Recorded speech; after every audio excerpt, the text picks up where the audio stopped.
नमस्कार दोस्तों। मैं ज्योतिषाचार्य एडी शास्त्री और आपके अपने YouTube चैनल नक्षत्र एस्ट्रो वर्ल्ड में मैं आप सभी का सादर अभिवादन करता हूं। दोस्तों, आज एक महत्वपूर्ण चर्चा को लेकर, एक अति विशिष्ट विषय को लेकर मैं आपके सामने उपस्थित हुआ हूं और वो विषय है नीच भंग राजयोग को लेकर। हम सभी जानते हैं कि सभी ग्रहों की एक न एक नीच राशि होती है, एक न एक नीच अवस्था होती है। कोई भी ग्रह अपनी नीच राशि में होते हुए भी उस ग्रह का नीचत्व भंग हो जाता है और वो शुभ फल प्रदान करने लग जाता है। हमारी जन्म कुंडली में सबसे बली ग्रह कौन होता है, सबसे ताकतवर ग्रह कौन होता है, सबसे शुभ फल प्रदान करने वाला ग्रह कौन होता है? स्वाभाविक तौर पर वही होगा जो अपनी उच्च राशि में होगा, जो ग्रह उच्च का होगा।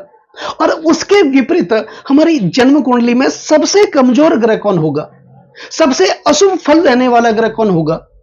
स्वाभाविक तौर पर वही होगा जो अपनी नीच राशि में होगा। तो परिस्थितियां कभी कभार ऐसी बन जाती है कि कोई भी ग्रह अपनी नीच राशि में होने के बावजूद भी उस ग्रह का नीचत्व भंग हो जाता है और वो ग्रह अपनी दशा और अंतर्दशा में जातक को अच्छे परिणाम देना शुरू कर देता है।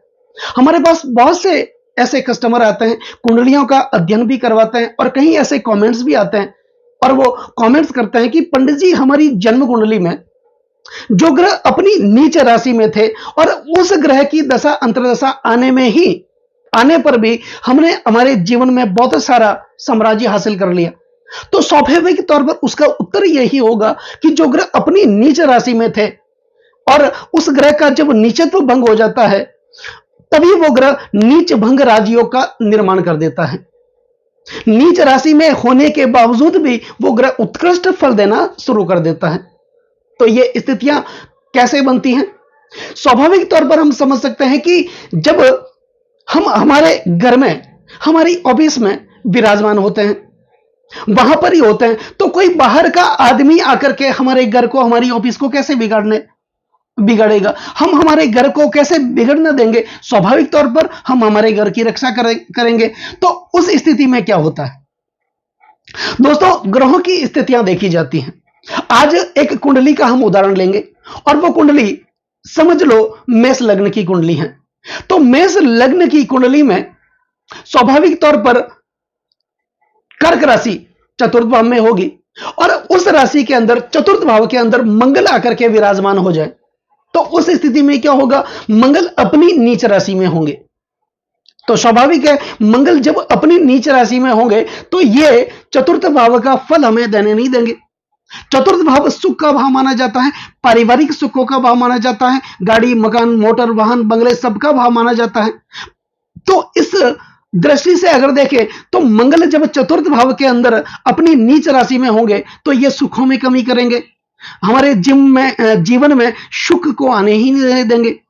तो जब मंगल अपनी नीच राशि कर्क राशि में चतुर्थ भाव के अंदर विराजमान होंगे और उसी भाव के अंदर अगर देवगुरु बृहस्पति भी आकर के बैठ जाए तो उस स्थिति में क्या होगा? स्वाभाविक तौर पर मंगल तो अपनी नीच राशि में होंगे लेकिन देवगुरु बृहस्पति अपनी उच्च राशि में होंगे। तो ऐसी स्थिति में देवगुरु बृहस्पति मंगल के नीचत्व को भंग कर देंगे और मंगल को अशुभ प्रभाव नहीं देने देंगे। लेकिन इसमें भी एक स्थिति और देखनी बहुत जरूरी है। उनमें अगर देवगुरु बृहस्पति की डिग्री वाइज कैपेबिलिटी अगर ज्यादा है, अंश बल देवगुरु बृहस्पति के पास ज्यादा है, वो ताकतवर है, उस स्थिति में मंगल के नीचत्व को भंग कर देंगे। लेकिन इसके विपरीत अगर मंगल का अंश बल ज्यादा होगा, डिग्री वाइज कैपेबिलिटी मंगल की ज्यादा होगी और बृहस्पति कमजोर होंगे, उस स्थिति में बृहस्पति मंगल को रोक नहीं पाएंगे। तो एक तो स्थिति होगी ये कि जो भी ग्रह अपनी नीच राशि में जिस भाव में विराजमान होता है उसी भाव के अंदर वो ग्रह, दूसरा ग्रह अपनी उच्च राशि में आकर के बैठ जाए और उसकी डिग्री वाइज कैपेबिलिटी अगर ज्यादा होगी तो वो उस ग्रह का नीचत्व भंग कर देंगे। उस स्थिति में जो ग्रह अपनी नीच राशि में विराजमान होता है, उस ग्रह की जब भी महादशा अंतर्दशा आती है, उस अवधि काल में, उस समय काल में व्यक्ति अपने जीवन में सुखों की अनुभूति करता है और जीवन को आनंददायक बना देता है। एक स्थिति होगी ये। अब दूसरी स्थिति, कोई भी ग्रह, जैसे कि मंगल का उदाहरण ले लेते हैं, तो मंगल चतुर्थ भाव के अंदर अपनी नीच राशि में विराजमान है कर्क राशि में विराजमान है। कर्क राशि मंगल की नीच राशि होती है, तो कर्क राशि का स्वामी बनता है चंद्रमा। तो यह ग्रह किसका है? यह ग्रह चंद्रमा का ग्रह है। और वहां पर चंद्रमा खुद आकर के अपने घर में बैठ जाए तो उस स्थिति में चंद्रमा अपने घर को बिगाड़ने कैसे देंगे मंगल से? तो अगर चंद्रमा इस समय मजबूत स्थिति में होंगे, डिग्री वाइज कैपेबिलिटी चंद्रमा की ज्यादा होगी, तो वो मंगल को रोकेंगे। स्वाभाविक तौर पर मंगल का नीचत्व भंग हो जाएगा। तो उस स्थिति काल में, उस समय काल में जब भी मंगल की दशा अंतर्दशा आएगी, जातक अपने जीवन में सुखों की अनुभूति करेगा। दूसरी स्थिति बन गई है। अब तीसरी स्थिति यहां पर यह बनती है कि मंगल जब चतुर्थ भाव के अंदर, मेष लग्न की कुंडली की यहां पर हम बात करेंगे, मंगल चतुर्थ भाव के अंदर अपनी नीच राशि में होंगे और चतुर्थ भाव के स्वामी चंद्रमा अगर दसम भाव में बैठ करके अपनी पूर्ण दृष्टि से चतुर्थ भाव को देखेंगे, तो स्वाभाविक तौर पर चंद्रमा का यह खुद का घर है। चंद्रमा दसम भाव में बैठ करके अपनी पूर्ण दृष्टि से अपने खुद के घर को देखेंगे, अपने घर के ऊपर इनकी निगरानी होगी, देखरेख होगी। उस स्थिति में मंगल भले ही अपनी नीच राशि में हो, वो अपना नीचत्व भंग कर देंगे। तो उस स्थिति में चंद्रमा अपने घर को बिगाड़ने नहीं देंगे। स्वाभाविक तौर पर हम एक उदाहरण ले सकते हैं। हम हमारे घर में बैठे हैं, हमारी ऑफिस में बैठे हैं, तो कोई बाहर का व्यक्ति आकर के हमारे घर को कैसे बिगाड़ेगा? हम हमारे घर को बिगड़ने कैसे देंगे? उस स्थिति में हम क्या करेंगे? हमारे घर की रक्षा करेंगे। तो एक सीसीटीवी का हम उदाहरण ले सकते हैं। हम हमारे घर में सीसीटीवी लगाते हैं और हम कुछ समय के लिए हमारे घर से बाहर चले जाते हैं, दूर चले जाते हैं, लेकिन हमारी जो देख रेख होगी वो सीसीटीवी के माध्यम से हमारे घर पर होगी।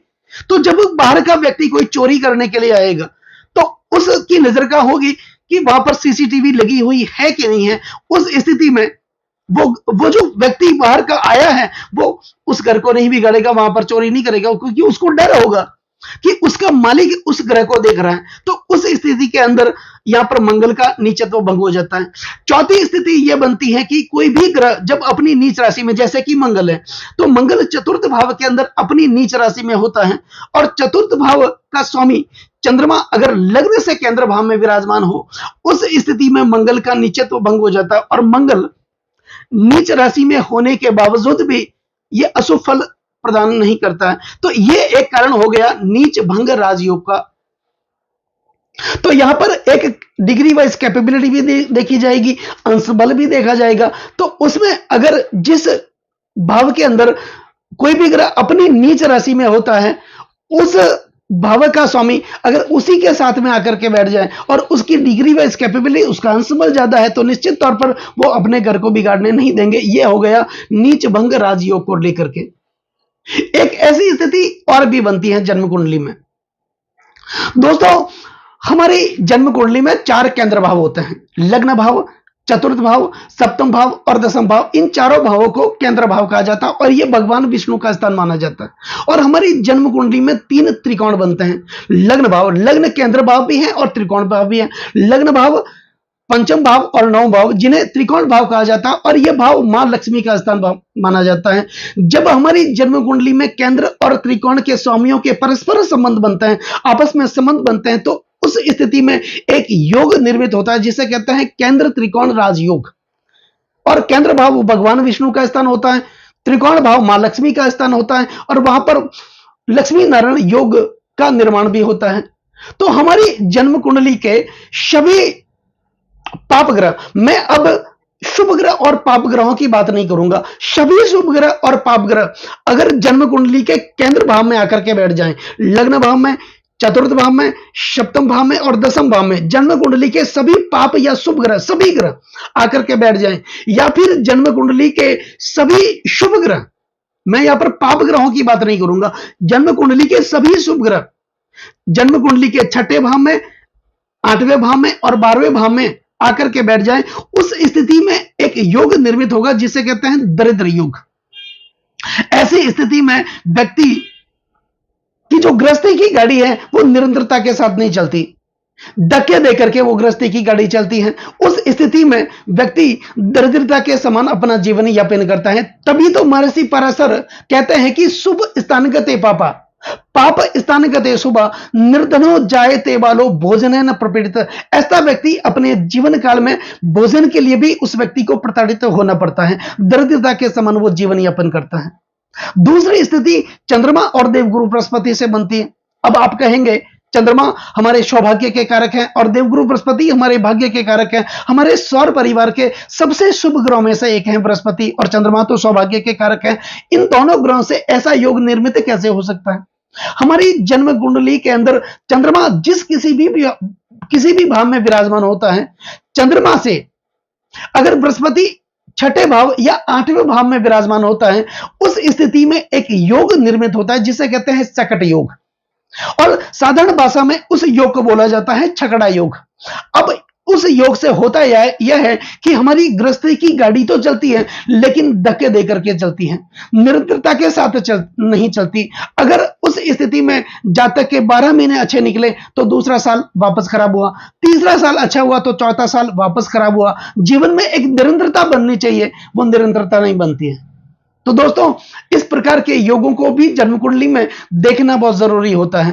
तो जो कि आज बात हुई नीच भंग राजयोग को देकर के, उस प्रकार की जब परिस्थितियां बन जाती हैं, उस स्थिति में जो ग्रह अपनी नीच राशि में होता है उसका नीचत्व भंग हो जाता है और वो नीच भंग राजयोग का निर्माण कर देता है।